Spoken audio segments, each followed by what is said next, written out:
రాముడు ఎక్కడ ఉంటాడని చెప్తారో తెలుసా అండి శాస్త్రంలో? రామచంద్రమూర్తిని నమ్ముకుని బతుకుతున్నవాడు ఎక్కడ ఉంటాడో రాముడు అక్కడే ఉంటాడు.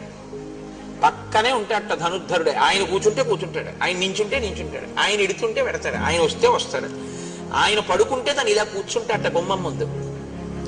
ఎందుకంటే ఆయన నీకు ఇబ్బంది ఎవరైనా కల్పిస్తారేమో అని.